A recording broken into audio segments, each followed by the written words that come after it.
स्वागत करते हैं navbharatimes.com के अपने सहयोगी शैलेश शुक्ला का, जो कि अंतर्राष्ट्रीय मुद्दों की खबरें लगातार कवर करते हैं। शैलेश जी, बहुत बहुत स्वागत है आपका। जी रविंद्र जी, बहुत बहुत धन्यवाद आपका। तो आज की तारीख में सबसे ज्यादा हॉट और ट्रेंडिंग टॉपिक है रशिया और यूक्रेन वॉर। दरअसल रूस और यूक्रेन के बीच पिछले 3 सालों से भी ज्यादा समय से युद्ध चल रहा है और इस दौरान यूक्रेन को रूस के हाथों बड़ी मार झेलनी पड़ी। लेकिन 2 दिन पहले जिस तरह से यूक्रेन ने बाजी पलटी है, और बाजी कैसे पलटी, जिस तरह से रूस के अंदर घुसकर अपने ड्रोन पहुंचा दिया और सीमा से 5000 किलोमीटर भीतर जाकर जबरदस्त हमला किया, और इस हमले में यूक्रेन ने रूस के कई एयरबेस को तबाह कर दिया। अब इन ड्रोन हमलों में रूस को बड़ा नुकसान पहुंचा, इस बात को पुतिन ने भी स्वीकार कर लिया है।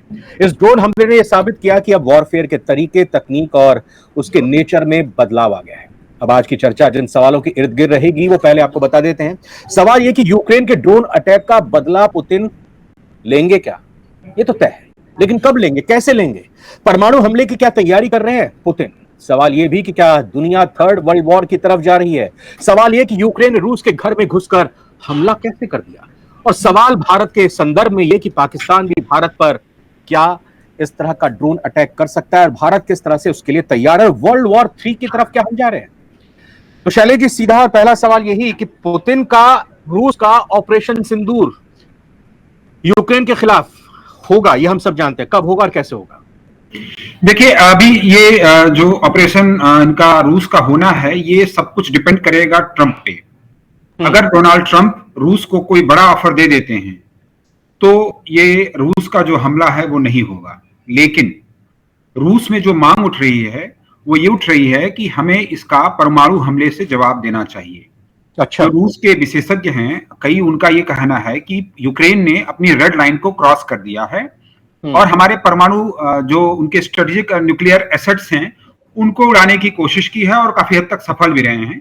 कहा जा रहा है कि करीब 40% के आसपास जो उनके परमाणु मिसाइल दागने वाले बॉम्बर्स थे और अन्य विमान थे, उनको यूक्रेन ने तबाह कर दिया है। मतलब 1/3 से ज्यादा नुकसान पहुंचा दिया परमाणु मारक क्षमता को। जी, इससे जो रूस का न्यूक्लियर ट्रायड है, जिसके मतलब जमीन, हवा और पानी से जो हमला किया जाता है, परमाणु हमला किया जाता है, उसको काफी नुकसान पहुंचा है। तो ये जो हमला है वो एक तरीके से रूस के लिए पर्ल हार्बर की तरह जो है हमला माना जा रहा है, जैसे जापान ने अमेरिका पे किया था। तो इसलिए रूस में ये मांग उठ रही है बहुत तेजी के साथ कि इसका हमें परमाणु हमले से जवाब देना चाहिए। रूस के पास विकल्प यह है कि वो छोटे न्यूक्लियर वेपन, जिनको टैक्टिकल न्यूक्लियर वेपन बोलते हैं, वो यूक्रेन के खिलाफ इस्तेमाल कर सकता है। लेकिन ये अगर वो वेपन इस्तेमाल करता है तो इससे दुनिया में रूस के खिलाफ जो माहौल है वो और ज्यादा बढ़ जाएगा। मैं एक बार रुकूंगा। टैक्टिकल न्यूक्लियर वेपन का मतलब ये कि एक सीमित दायरे में वो इफेक्ट डालेंगे, कहने को सीमित दायरे में इफेक्ट। जी जी, एक छोटे से दायरे में सब कुछ तबाह करने की ताकत रखते हैं।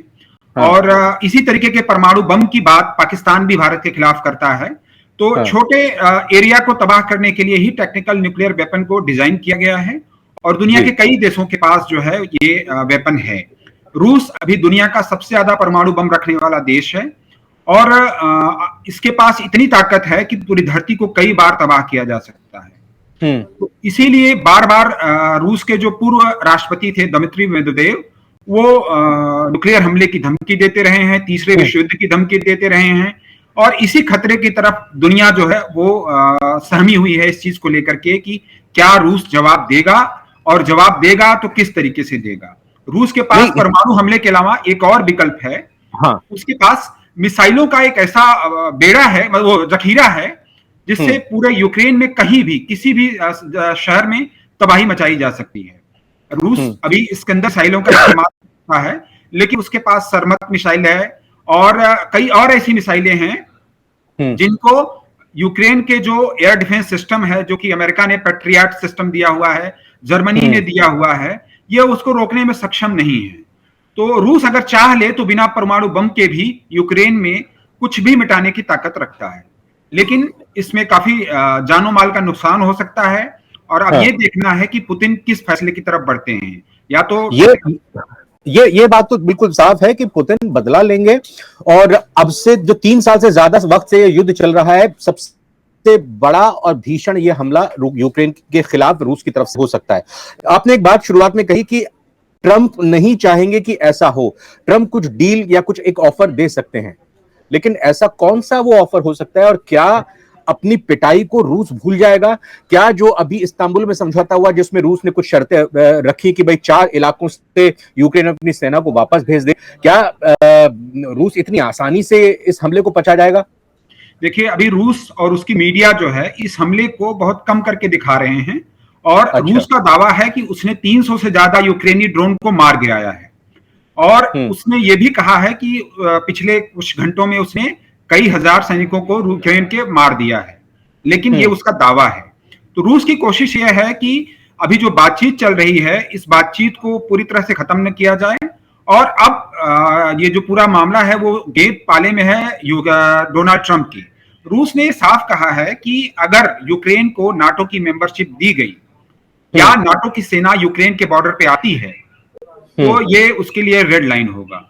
और रूस चाहता है कि जो ये उसके जीते हुए इलाके हैं उसको मान्यता दी जाए। इसके अलावा जो क्रीमिया का इलाका है उसको अभी तक अमेरिका ने मान्यता नहीं दिया है, उसको भी यूक्रेन मान ले कि ये रूसी क्षेत्र है। इस तरीके से अभी आपने जो 4 शर्तें बताई वो भी हैं। तो कुल मिला के ये है कि रूस अभी वेट एंड वॉच की स्थिति में है। अब ये काफी हद तक डिपेंड करेगा कि अगले कुछ घंटे में डोनाल्ड ट्रंप क्या ऑफर देते हैं। अभी तक 18 महीने कोई टिप्पणी नहीं की है। 18 महीने तक ये तैयारी की यूक्रेन ने हमला करने की। सोमवार को तुर्की में इस्तांबुल में बैठक होनी थी, दोनों ही पक्षों के बीच में ये मीटिंग हुई भी, 1 घंटे तक चली, तनातनी सामने आई। उससे एक दिन पहले रविवार को ये सबसे बड़ा हमला रूस के खिलाफ किया गया। क्या संदेश देने की कोशिश रही होगी यूक्रेन की कि हम आपके घर के अंदर 5000 किलोमीटर तक मार कर सकते हैं, मॉस्को हमारे निशाने पर? और ये ऐसे ड्रोन्स थे, हमारे व्यूअर्स समझदार हैं लेकिन फिर भी हम एक जानकारी शेयर करना चाहेंगे कि ये ड्रोन्स ऐसे थे, अगर मैं गलत नहीं हूं तो करेक्ट कीजिएगा, अगर गलत हूं तो करेक्ट कीजिएगा शैलेश जी, कि ये ड्रोन जो है न्यूक्लियर वॉरहेड्स, मतलब न्यूक्लियर विस्फोटक भी ले जाने में सक्षम थे। मतलब उसने दर्शाया, मैसेजिंग क्या देने की कोशिश की, और वो भी बातचीत से एक दिन पहले। नहीं, ये इतने छोटे हैं कि ये परमाणु बम नहीं ले जा सकते हैं, लेकिन जो उनके परमाणु एसेट्स हैं जिनके जरिए रूस परमाणु हमला करने की ताकत रखता है, उनको नुकसान पहुंचाने की कोशिश की गई। जैसे इनका जो TU सीरीज के बॉम्बर्स हैं, TU-95, तो इन सबको उसने निशाना बनाया और काफी सफल तरीके से निशाना बनाया, जिसकी भरपाई करने में अब रूस को कई साल लग जाएंगे। पहली चीज। दूसरा ये कि ये बहुत ही सस्ते $500 से लेकर के $10,000 तक के ड्रोन थे, और इसने जो है करीब $7 अरब के रूसी हथियारों को तबाह कर दिया। तो आप समझ सकते हैं कि कितना ज्यादा चोट यूक्रेन ने रूस को पहुंचाया है। और ये जो पूरी तैयारी थी मात्र 18 महीने में इन्होंने किया। जैसे कहा जा रहा है कि इजराइल ने हमास पे पेजर अटैक किया था, ये कुछ उसी तरीके से जो है वो रूस पर यूक्रेन ने हमला किया, और यूक्रेन ने रूस के ही इंटरनेट का इस्तेमाल किया रूस पे हमला करने के लिए। तो आप समझ सकते हैं कि किस तरीके से यूक्रेन के जो वहां का वो सीक्रेट सर्विस है उसको काफी हद तक मतलब एक बहुत बड़ी सफलता मिली। इसीलिए जेलेंस्की कह रहे हैं कि इतिहास की किताबों में इसका नाम लिखा जाएगा जब भी वॉर हिस्ट्री जब लिखी जाएगी। तो ये एक बहुत बड़ी अचीवमेंट है, लेकिन इसके पीछे की वजह समझना होगा हमें। आप जो सवाल कर रहे थे कि वार्ता से एक दिन पहले ऐसा क्यों किया, दरअसल पुतिन जो है वो झुक नहीं रहे हैं। लगातार वो ये दिखाने की कोशिश कर रहे हैं कि हम अजेय हैं, हमें कोई नुकसान नहीं पहुंच रहा, जो हुआ भी है उसके बावजूद जो है हम यूक्रेन पे हमले जारी रख सकते हैं, और मुझे परवाह भी नहीं है किसी की, मुझे कोई परवाह भी नहीं है। उन्होंने नॉर्थ कोरिया के सैनिकों को बुला लिया है, नॉर्थ कोरिया की मिसाइलें आ रही हैं, ईरान से ड्रोन आ रहे हैं, चाइनीज, अभी बताया जा रहा है कि चाइनीज लेजर वेपन भी रशियंस के पास पहुंच रहे हैं। तो रूस की तरफ से अपने आप को एक बहुत मजबूत दिखाने की कोशिश की गई थी, जिस अहंकार को रूस, पुतिन के इस अहंकार को यूक्रेन ने तोड़ने की कोशिश की और काफी हद तक सफल भी रहा। लेकिन अब इससे यह खतरा है कि पुतिन के गुरूर को ना जो एक चोट पहुंची है उसका जवाब जो है वो कितना भयानक होगा। अब ये काफी हद तक डिपेंड करेगा वो डोनाल्ड ट्रंप पे। डोनाल्ड ट्रंप लगातार शांति की बात कर रहे हैं, और उन्होंने पुतिन से कई बार ये अनुरोध भी किया है, बातचीत भी किया है कि आप इस जंग को खत्म कर दें। जब डोनाल्ड ट्रंप आए थे तो उन्होंने कहा था एक फोन कॉल पे हम इसको रुकवा देंगे। अभी तक कई महीने बीत चुके हैं लेकिन ये युद्ध बंद नहीं हो रहा है। तो अब डोनाल्ड ट्रंप के ऊपर भी मतलब एक सवाल उठ रहे हैं कि आपके जो आपकी साख है वो दांव पे लगी हुई है, इसीलिए वो लगातार बातचीत को बढ़ावा दे रहे हैं। अगर रूस कोई बड़ा हमला कर देता है जिसमें काफी नुकसान होता है तो ये बातचीत फिर से बेपटरी हो सकती है। इसीलिए काफी कुछ अभी दांव पे लगा हुआ है और अब ट्रंप के ऊपर है कि वो किस तरीके से पुतिन को मनाते हैं। क्या आपने दम पर यह कर पाया यूक्रेन, या फिर उसको दबे छिपे ये मदद मिली? दूसरी तरफ ये कि अब एस्केलेट अगर चीजें होती हैं और आगे बढ़ती हैं रूस की तरफ से, तो नेटो जो देश हैं, विशेष तौर पर यूरोप के अगर देशों की बात करें, अमेरिका है, जर्मनी है या इंग्लैंड है, उनकी क्या भूमिका हो सकती है? और रूस के टारगेट पर अभी पहले यूक्रेन ही रहेगा या फिर और भी देशों को वो निशाना बना सकता है? क्योंकि रूस की तरफ से ये भी कहा गया कि इस हमले में कई और देश शामिल हैं, उनकी मदद के बगैर ये संभव नहीं है। वो घर के भेदी भी है और बाहर के भी दुश्मन। देखिए, जो भी यूक्रेन हमला कर रहा है उसमें नाटो की बहुत बड़ी भूमिका है। जो सैटेलाइट इमेज हैं, उनकी क्या तैयारियां हैं, डिफेंस सिस्टम वहां कैसा है, इन सब की जानकारी जो है वो नाटो ही यूक्रेन प्रोवाइड कर रहा है। यूक्रेन के अपने भी जासूसी सिस्टम हैं, वहां के कई पहले भी हमले करता रहा है, वहां रूस की जमीन से ही यूक्रेन ने हमले किए हैं, लेकिन इतने बड़े पैमाने पर हमले के लिए प्लानिंग, साथ ही साथ सटीक जानकारी की कहां पे किस एयरबेस पे कौन सा हथियार है या कौन सा फाइटर जेट रखा हुआ है, ये जानकारी बिना नाटो के सहयोग की उसको नहीं मिली होगी।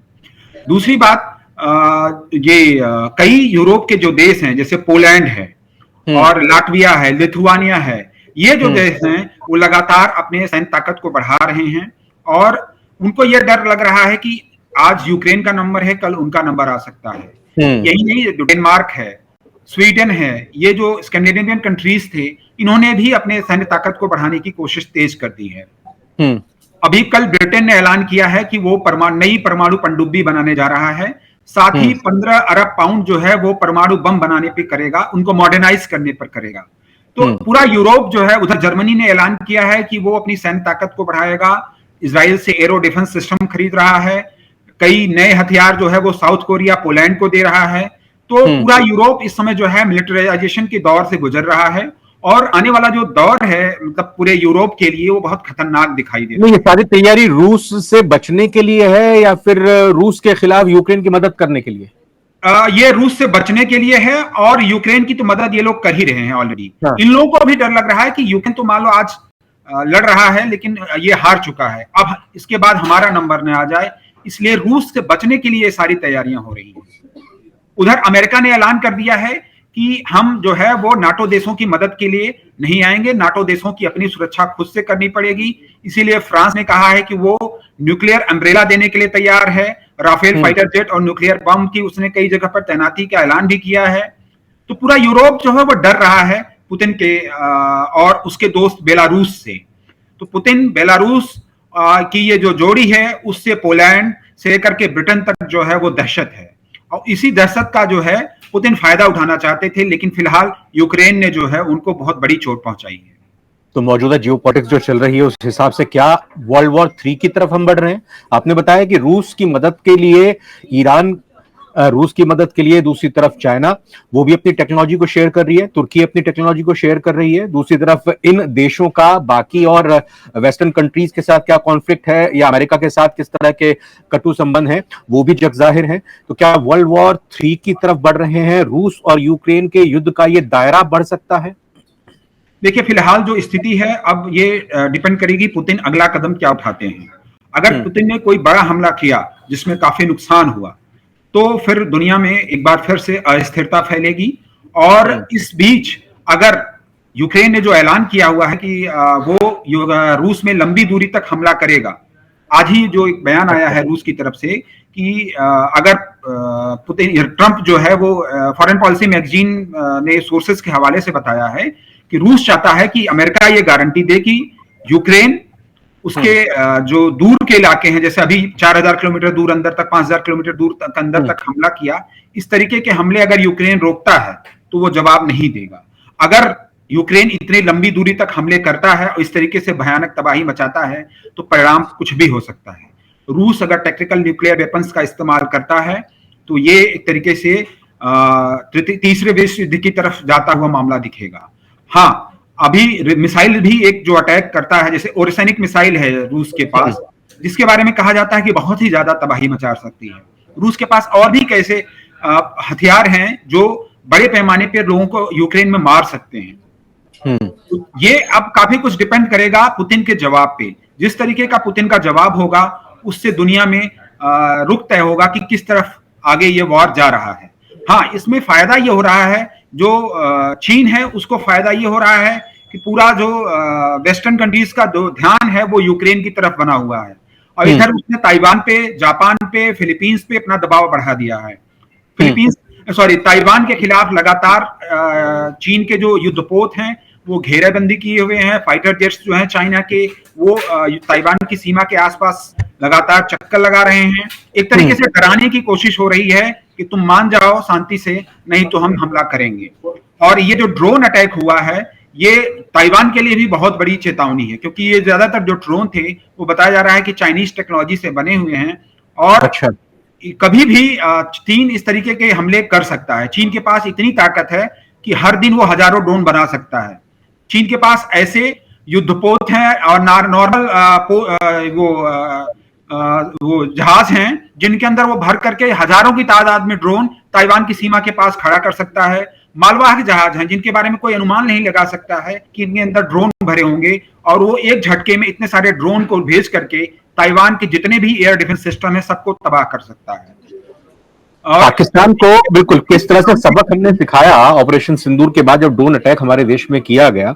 और चीन, चूंकि आपने बताया कि एक दिन में इतना कैपेबल है, इतना सक्षम है कि वो हजारों ड्रोन का प्रोडक्शन कर सकता है। चीन की, तुर्की की मदद लेकर क्या पाकिस्तान यूक्रेन जैसा हमला भारत पर कर सकता है, और भारत की क्या तैयारी हो सकती है इस हमले से निपटने के लिए? क्योंकि S-400 भारत ने रूस से लिया, वही S-400 और उसका भी बड़ा वर्जन S-500 तो रूस के पास था, लेकिन वो रोक नहीं पाए क्योंकि वो ग्राउंड से ड्रोन के अटैक किए गए थे, जिनको ट्रैक कर पाना थोड़ा मुश्किल होता है।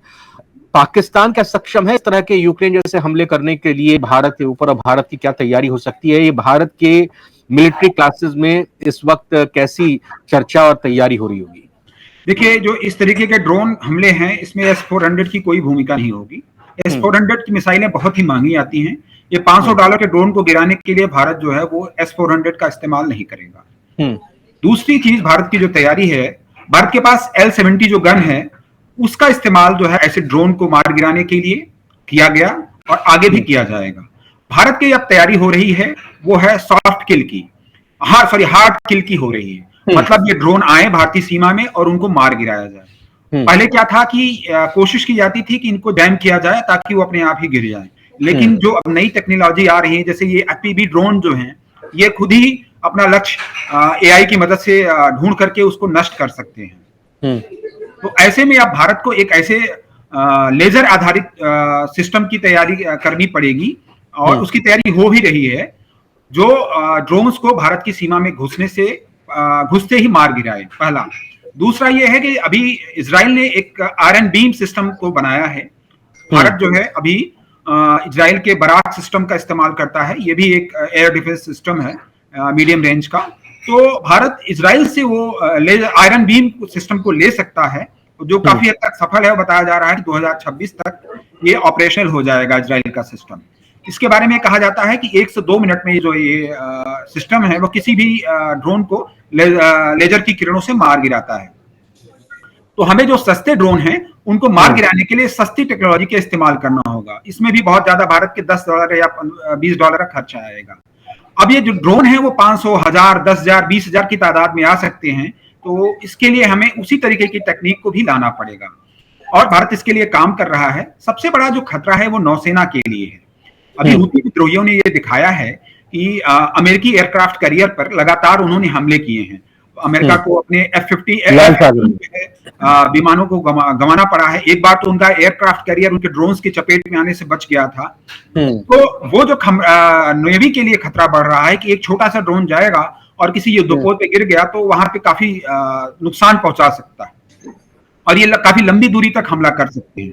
500, 1000 किलोमीटर तक भी जाने के लिए वाले ड्रोन अब धीरे धीरे बनाए जा रहे हैं। तो नेवी से लेकर के एयरफोर्स के जो एसेट्स हैं उन सब पे जो है वो भारत को इतनी तैयारी करनी पड़ेगी। पहला ये बाहर से होने वाले हमलों के लिए है। यूक्रेन ने हमला किया वो भी काफी हद तक पाकिस्तान भारत में कर सकता है। वजह यह है कि पाकिस्तान के काफी सारे सिंपैथाइजर जो है यहाँ पे भी हैं, खालिस्तानी एलिमेंट्स हैं जो लगातार जो है वो भारत के खिलाफ जो है वो साजिशें रचते रहते हैं। क्या है कि पिछले कुछ सालों में लगातार पाकिस्तान ने ड्रोन्स के जरिए AK-47 जैसे हथियार और हेरोइन और जो अदर मादक पदार्थ हैं वो ड्रोन के जरिए पंजाब की सीमा में, गुजरात की सीमा में, राजस्थान की सीमा में डंप करने के लिए कोशिश किया है और यह सफल भी रहा है उनका। कई बार BSF ने उनको पकड़ा है। तो जो ड्रोन भारत में बम को भी गिरा सकते हैं, क्योंकि अभी ये यूक्रेन ने करके दिखा दिया है। इसमें एक ये पहलू है कि क्या रिस्क लेगा पाकिस्तान। अगर वो कर सकते हैं तो भारत भी ये कर सकता है। तो पलटवार वाला जो खौफ है वो उसको अभी रोके हुए है। जिस दिन चीन और पाकिस्तान को ये लगता है कि हम जो है अब भारत को दबोच सकते हैं या अब में आ गया है उसको दबोचना है, टू फ्रंट पर अगर वॉर होता है, टू फ्रंट पर अगर अटैक होता है तो जी, चीन ने पूरी तैयारी कर रखी है। और अभी एक उनके विश्लेषक हैं, उनका कहना यह है कि जो अक्साई चीन में चीन की सेना तैनात है हजारों की तादाद में, वो सिर्फ भारत के लिए ही तैनात कर रखा है। अगर भारत ने POK पे हमले का दुस्साहस किया तो हम इस सेना का इस्तेमाल भारत पे दबाव बनाने के लिए करेंगे। तो भारत को रोकने के लिए चीन और पाकिस्तान दोनों साथ आ चुके हैं। अब भारत की तैयारी 2 फ्रंट वार की होनी चाहिए। मैं तो कहूंगा अब 3 फ्रंट वार की होनी चाहिए। बांग्लादेश एक तीसरा फ्रंट चुका है और जिस तरीके से वहां हालात बन रहे हैं वो काफी विस्फोटक है। आज की तारीख में क्या ये माना जाए कि मिसाइल और परमाणु के तौर पर आपके वेपन्स हैं, उससे ज्यादा जरूरी और ज्यादा इस्तेमाल में लाए जाने वाले ड्रोन्स ही हैं, जिससे ये तय होगा कि कौन सा देश ज्यादा मजबूत है, जिसके पास ज्यादा संख्या में ज्यादा उन्नत ड्रोन्स होंगे? देखिए, अब जो दौर आ रहा है वो ड्रोन वॉर का ही आ रहा है। एलन मस्क ने कुछ समय पहले ही चेतावनी दी थी कि ये जो फाइटर जेट्स का दौर है जिसमें पायलट उड़ाते हैं, उनका दौर आने वाले कुछ सालों में खत्म हो जाएगा। यही विशेषज्ञ कहते हैं कि अगले 5 से 10 सालों में ऐसा बदलाव आ सकता है। तो उसमें 2-3 तरीकों के ड्रोन हैं।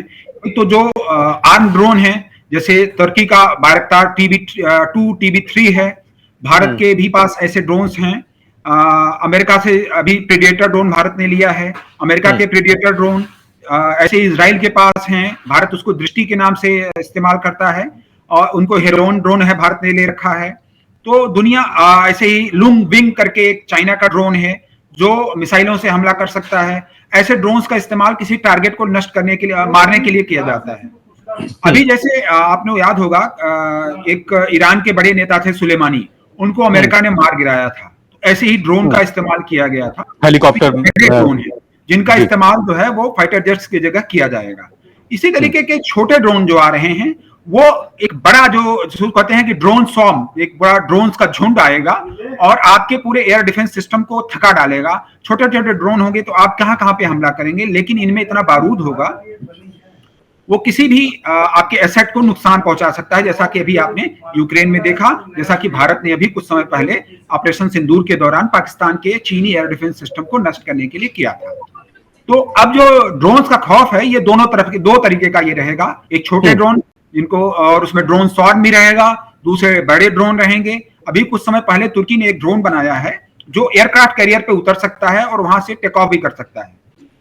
तो इस तरीके का भी दौर आएगा कि नेवी के लिए भी ऐसे हमलावर ड्रोन बनाए जाएंगे और वो फाइटर जेट की तरह उड़ान भरेंगे और हमले करके वापस आ जाएंगे। तो आने वाला जो युद्ध का दौर है बहुत ही खतरनाक होने जा रहा है और इसी की वजह से भारत ने ड्रोन को लेकर के कुछ पहले एक पॉलिसी लाया था। और भारत में जो स्वदेशी ड्रोन तक है उनको काफी फोकस किया जा रहा है। कई कंपनियों को भारत ने पैसा दिया है, वो कंपनियां अब नए नए ड्रोन्स बना रही हैं। इन ड्रोन्स का भी ऑपरेशन सिंदूर में इस्तेमाल किया गया और काफी सफल भी रहे हैं, काफी नहीं भी रहे हैं। तो अब उससे सबक लेकर के काम किया जा रहा है। चलिए, वैसे छोटा सा लास्ट में आपसे जवाब चाहूंगा इस पर कि रूस जिस तरह से चीन के अब नजदीक जा रहा है, भारत की क्या रणनीति इस दौरान रहनी चाहिए जो कुछ भी इस वक्त पूरी दुनिया में चल रहा है? देखिए, रूस जो है उसकी मजबूरी है, अभी वो चीन के पास जा रहा है। उसकी वजह ये है कि पूरे वेस्टर्न कंट्रीज की तरफ से उसके ऊपर इतने प्रतिबंध लगा दिए गए हैं कि वो किसी चीज का भुगतान न कर पा रहा है न ले पा रहा है। अब इसी वजह से वो चाइनीज युआन में जो है वो पैसे लेता है और चाइनीज तकनीक ही अब रशिया में जा रही है। अब उसकी निर्भरता चीन पे बहुत ज्यादा बढ़ गई है। इवन भारत को भी तेल लेने के लिए कई बार चाइनीज युआन में भुगतान करना पड़ा है। तो इस वजह से जो है अभी कुछ समय तक, जब तक ये युद्ध चल रहा है, चीन पर रूस की निर्भरता काफी ज्यादा रहेगी। इसी वजह से कई विश्लेषक ये कह रहे हैं कि भारत को अपनी स्वदेशी तकनीक पर ही फोकस करना चाहिए। और अभी आपने देखा होगा भारत ने अपने एम का जो 5th जनरेशन फाइटर जेट है उसको फोकस किया है, न कि किसी F-35 जो अमेरिका का है या सुखोई 57 जो रूस का है, उन पर लोने पर अभी कोई फैसला नहीं किया है। इसकी वजह यह है कि अब कहा जा ये रहा है कि जो सुखोई 57 है इसमें काफी चाइनीज तकनीक हो सकती है, क्योंकि वेस्टर्न तकनीक अब उसको मिल नहीं। अगर चीनी तकनीक होगी तो वो भारत के लिए जो है एक तरीके से बहुत खतरनाक होगा। भारत अपाहिज हो जाएगा युद्ध के समय पे। इसी तरीके से अमेरिकी F-35 है, अगर भारत उसको लेता है तो वो अमेरिका पे डिपेंडेंट हो जाएगा उसके हथियारों को लेकर के, क्योंकि ये देश जो है वो सोर्स कोड नहीं देते हैं, पश्चिमी देश, तो उसमें उन्हीं के हथियार लग सकते हैं जिनके लिए वो बनाए गए हैं। तो भारत उसमें अपने हथियार नहीं लगा पाएगा। और इन विमानों को भी बनाने के लिए, जो अमेरिकी F-35 है उसको बनाने के लिए रेयर अर्थ जो है वो चीन देता है, तो काफी हद तक वो भी डिपेंडेंट है चीन पे। तो भारत की जो अब रणनीति रहेगी कि रूस से भी तकनीक लिया जाए, लेकिन जो अहम तकनीक है जिसके जो आगे आने वाले युद्ध में महत्वपूर्ण भूमिका निभाएंगे वो अपने आप तैयार की जाए, यही है। बिल्कुल। शैली जी, बहुत बहुत धन्यवाद आपका, हमारे साथ आप जुड़े और आज इस पहले एपिसोड का हमारा श्री गणेश हो चुका है और उम्मीद करते हैं कि हमारे दर्शक कमेंट के जरिए अपनी राय जरूर सामने रखेंगे हमारे इस टॉपिक पर भी, हमारे इस शो को लेकर भी। बहुत बहुत धन्यवाद शैली जी, बहुत बहुत शुक्रिया। और अब भारत की रणनीति कुल मिलाकर वेट एंड वॉच की तो रहनी चाहिए, और रूस की रणनीति ये साफ तौर पर देखने के लिए पूरी दुनिया निगाहें टिकाए हुई है कि क्या कुछ अगला कदम रूस का होगा। ट्रंप की चुप्पी भी अभी तक नजर आई है यूक्रेन के इन हमलों के बाद, कुछ खुलकर ट्रंप की तरफ से कुछ बयान सामने नहीं आया है। क्या कुछ अमेरिका का कहना होता है और रूस किस तरह से अपना बदला लेता है यूक्रेन के ऊपर, अपने ऊपर हुए हमले का, ये सारी खबरें, सारी जानकारी आप तक पहुंचाते रहेंगे। फिलहाल आप हमारे साथ जुड़े, बहुत बहुत धन्यवाद, बहुत बहुत शुक्रिया शैलेश जी का, बहुत धन्यवाद।